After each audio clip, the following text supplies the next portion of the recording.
결혼 35년 차인 한 남성은 아내가 남편에게 매일 성관계를 해달라고 해서 남편이 도망 다닐 정도라고 합니다. 그분은 나도 좋긴 좋은데 이제는 체력이 안 된다며 행복한 고민을 하고 계셨습니다. 반면에 얼마 전 저희 시니어 정보쇼에 한 60대 남성이 부부관계에 관심도 없고 남편이 다가오기만 해도 싫어하는 아내가 고민이라는 사연도 온 적이 있죠. 이 부부들은 왜 이렇게 다른 걸까요? 오늘은 60대 이후 부부관계를 안 하는 사람의 몸에서 나타나는 충격적인 변화와 관계 시 절대 하면 안 되는 3가지 등 중년 노년에 꼭 알아야 할 부부 성관계에 대해 말씀드리겠습니다. 중년에서 노년으로 갈수록 부부관계는 더 중요합니다. 왜냐하면 나이가 들수록 더 의지하고 믿을 사람은 배우자뿐이라는 것을 알게 되는 시기이기 때문입니다. 배우자의 중요성을 알고 사랑하는 부부일수록 행복한 노년을 보낸다고 하죠. 또한 부부의 성관계는 중년 노년의 건강에도 도움을 줍니다. 노년 남성이 어느 날 발기에 문제가 생겼다면 그것은 피돌기의 문제입니다. 나이가 들면 혈관에 지방도 끼고 혈류도 약해지기 때문에 발기가 잘 안 되는 문제도 있습니다. 특히 부부관계가 없는 분들은 발기가 될 일이 없기 때문에 좀 더 빠르게 나빠지는 부분도 있습니다. 이처럼 사정을 못하면 전립선에 문제가 생기고 여자들도 나이가 들면 질이 건조해지면서 폐경 이후에 질이 붓는 경우가 많이 있습니다. 이럴 때는 건강한 노년의 성관계를 통해서 질의 건강을 유지할 수 있겠죠.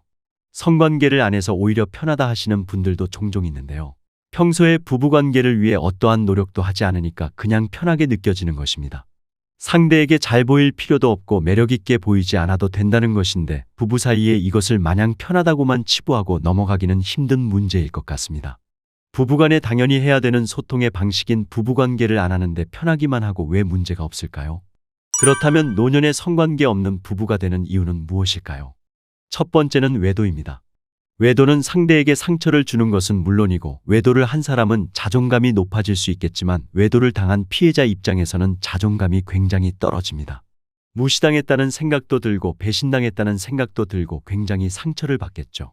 최근 SK 최태원 회장도 세기의 불륜으로 세상을 시끄럽게 만들었는데요. 최태원 회장과 상간녀 때문에 본처인 노소영 관장은 스트레스로 암에 걸리기까지 했다고 합니다. 이처럼 외도의 끝은 상처뿐입니다. 몸 가는데 마음 가고 마음 가는데 몸이 간다는 말이 있습니다.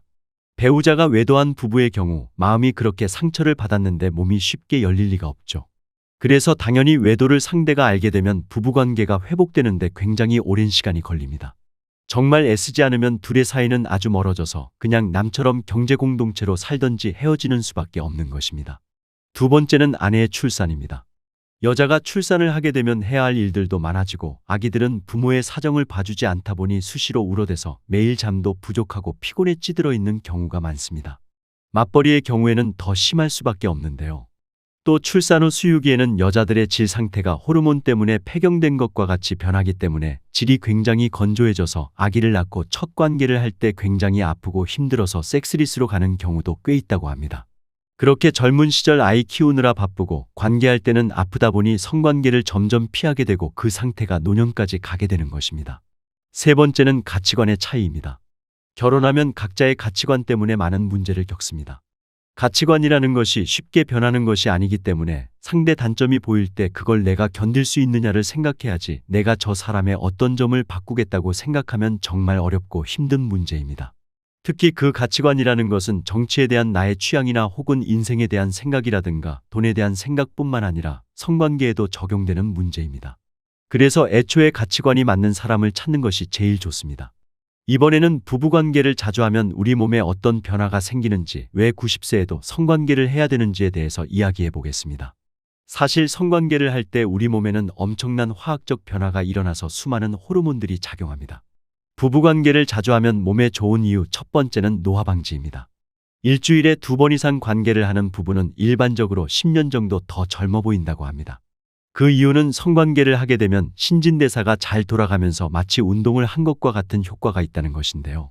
그래서 우리가 먹은 영양분도 더 흡수를 잘하게 되고 또 관계를 하고 나면 온몸에 혈액순환이 되면서 얼굴이 불그스름해지기도 하고 땀이 나기도 하는 것처럼 가벼운 운동을 한 것 같은 몸 상태가 됩니다. 그래서 성관계는 노화 방지 효과를 얻을 수 있습니다. 부부관계를 자주 하면 몸에 좋은 이유 두 번째는 항암 효과입니다. 전립선암과 성관계의 연관관계에 대해 들어보신 적이 있으신가요? 남성들의 경우 여러 번 자주 사정을 하게 되면 전립선암이 훨씬 적게 생깁니다. 하버드대 공중보건 연구팀에서 무려 20년 동안 3만 명이 넘는 남성을 추적 조사했는데요. 한 달에 20번 이상 사정을 하는 남자는 4에서 7번 사정하는 남자보다 전립선암 발생 위험이 20%나 낮았다고 합니다. 이처럼 잦은 성관계가 전립선암 예방에 도움이 됩니다. 부부관계를 자주 하면 몸에 좋은 이유 세 번째는 진통 완화 효과입니다.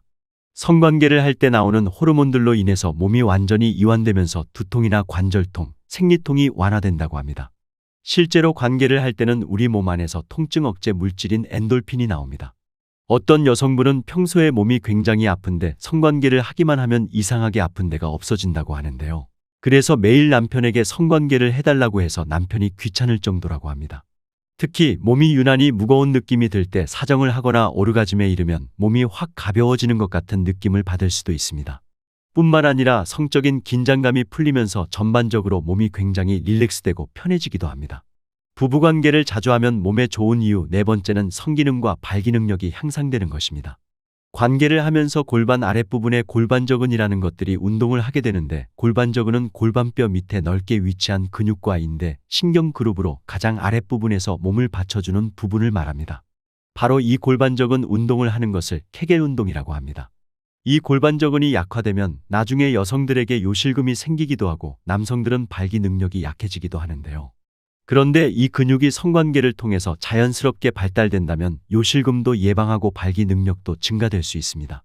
부부관계를 자주 하면 몸에 좋은 이유 다섯 번째는 면역력 향상인데요. 한 미국 대학교 연구 결과에 의하면 주 1회에서 2회 정도 성관계를 하면 잔병 치레에서 벗어날 수 있고 건강하게 해준다는 보고가 있습니다. 그 이유는 우리 몸에서 면역글로벌린이라는 물질이 나오기 때문인데요. 이 물질이 세균과 질병으로부터 방어하는 역할을 하는데 이 수치가 증가하게 되면 나는 여전히 젊고 건강한 것 같은 느낌을 주고 면역 수치도 올라가게 됩니다. 부부관계를 자주 하면 몸에 좋은 이유 여섯 번째는 자신감이 높아지고 매력이 상승한다입니다. 부부 사이의 성관계는 나를 사랑해주고 나도 누군가를 만족시켜준다는 느낌을 가질 수 있고 관계를 하면서 서로 사랑한다, 예쁘다, 좋다, 멋지다 이런 이야기를 많이 하게 되면 서로 매력이 더 상승되기 때문에 특히 부부라면 정기적인 관계를 미루지 않는 것이 좋습니다. 지금부터는 성관계 시 절대 하면 안 되는 세 가지를 말씀드리겠습니다. 부부 성관계에도 매너와 에티켓이 있습니다. 성관계 시 절대 하면 안 되는 첫 번째는 손 위생 지키기입니다. 관계를 하다 보면 자연스럽게 항문 주변이나 외음부를 만지게 되는데요. 관계를 하기 전에 상대방의 몸을 사랑스럽게 애무하는 것은 너무나 당연하고 꼭 필요한 과정인데 이때 항문 쪽을 만지고 그 손으로 다시 질 주변을 만지는 분들이 있습니다. 이렇게 더러운 손으로 신체 이곳저곳을 만지는 행동은 절대 하시면 안 됩니다. 우리가 방광염에 걸릴 때 대부분의 원인균은 대장균인데요. 항문 근처에도 많이 존재합니다. 항문 주변에 손을 대고 바로 외음부에다 대도 위험할 수가 있는데 항문에 성기를 넣었다가 바로 질에 넣는 것은 정말 대장균 범벅인 것입니다.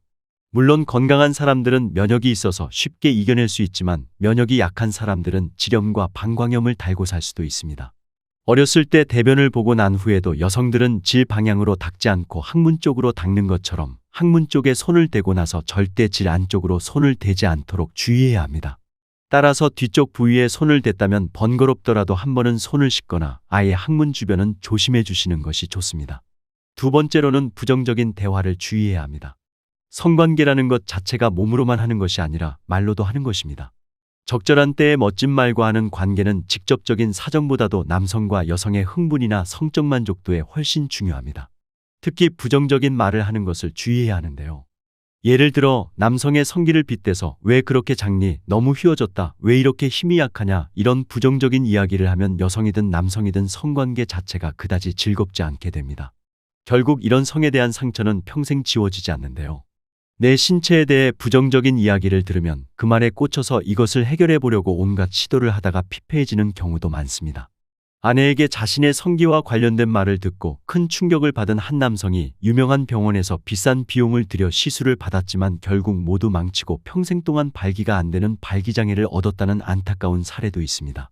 따라서 부부관계 시 성에 있어서 상처가 될 수 있는 말은 절대 하지 말아야 합니다. 세 번째는 잘못된 성지식을 가지고 성관계를 하는 경우입니다. 간혹 여자는 무조건 세고 빠른 것을 좋아한다고 생각하시는 남성분들이 있는데요. 그것은 오해일 수 있습니다. 여성의 액이 충분히 나와서 윤활작용이 잘 되는 상태에서 삽입을 하셔야 합니다. 그래서 부부관계 시 무조건 빠르게 넘어가야 된다는 생각은 버리는 것이 좋습니다. 상대방이 충분히 준비가 되었다는 것을 확인하고 물어보기도 하면서 관계를 하시는 것을 추천드립니다. 오늘 내용 도움이 되셨나요? 도움이 되셨다면 주변 지인분들께도 오늘 영상 많이 공유해 주시고요. 저는 다음 시간에 시니어분들께 더욱더 도움되는 정보로 다시 찾아오겠습니다. 오늘도 끝까지 시청해 주셔서 감사합니다.